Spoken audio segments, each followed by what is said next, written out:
ఈ రోజు బైబిల్ అధ్యయనం మార్కు సువార్త 11వ అధ్యాయం 1 నుండి 18 వచనాలు. ప్రార్థన.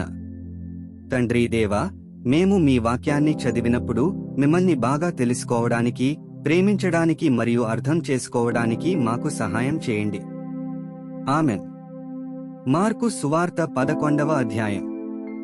వారు యెరూషలేమునకు సమీపించి ఒలీవల కొండ దగ్గరనున్న బెత్పగే బేతనియా అను గ్రామములకు వచ్చినప్పుడు ఆయన తన శిష్యులలో ఇద్దరిని చూచి, మీ ఎదుటనున్న గ్రామమునకు వెళ్ళుడి. అందులో మీరు ప్రవేశింపగానే కట్టబడియున్న యొక్క గాడిద పిల్ల కనబడును. దానిమీద ఏ మనుష్యుడునూ ఎప్పుడునూ కూర్చుండలేదు. దానిని విప్పి తోలుకునిరండి. ఎవడైనను మీరెందుకు ఈలాగు చేయుచున్నారని మిమ్మునడిగిన ఎడల అది ప్రభువునకు కావలసియున్నదని చెప్పుడి. తక్షణమే అతడు దానిని ఇక్కడికి తోలి పంపునని చెప్పి వారిని పంపెను. వారు వెళ్ళగా వీధిలో ఇంటి బయట తలవాకిట కట్టబడియున్న గాడిద పిల్ల యొక్కటి వారికి కనబడెను.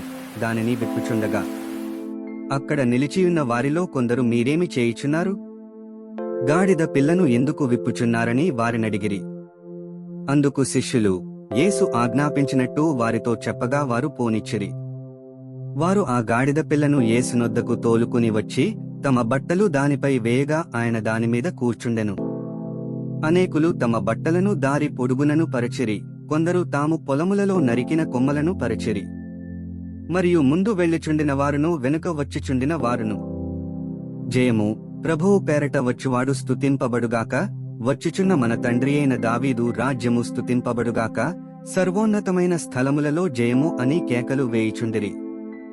ఆయన యెరూషలేమునకు వచ్చి దేవాలయములో ప్రవేశించి చుట్టూ సమస్తమును చూచి సాయంకాలమైనందున 12 మందితో కూడా బేతనియకు వెళ్ళెను.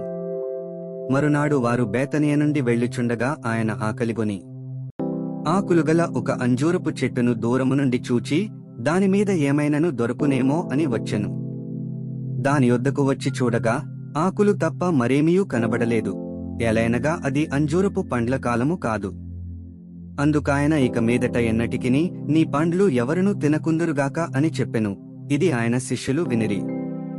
వారు యెరూషలేమునకు వచ్చినప్పుడు ఆయన దేవాలయములో ప్రవేశించి దేవాలయములో క్రయవిక్రయములు చేయువారిని వెళ్లగొట్టనారంభించి రూకలు మార్చువారి బల్లలను, గువ్వలమువారి పీటలను పడద్రోసి దేవాలయము గుండా ఏ పాత్రయైనను ఎవనిని తేనీయకుండెను.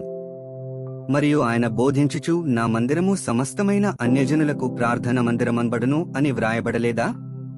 అయితే మీరు దానిని దొంగల గుహగా చేసితిరనెను. శాస్త్రులను, ప్రధాన యాజకులను ఆ మాట విని జనసమూహమంతయు ఆయన బోధకు బహుగా ఆశ్చర్యపడుట చూచి ఆయనకు భయపడి ఆయన నేలాగు సంహరించుదమా అని సమయము చూచుచుండిరి.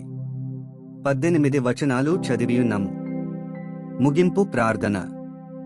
సర్వశక్తిమంతుడైన దేవా, చదివిన వాక్యాన్ని మా హృదయంలో ఉంచుకొని మీ మార్గాల్లో, మీ సత్యంలో మరియు మీ జీవితంలో జీవించడానికి మాకు సహాయం చేయండి. ఆమెన్.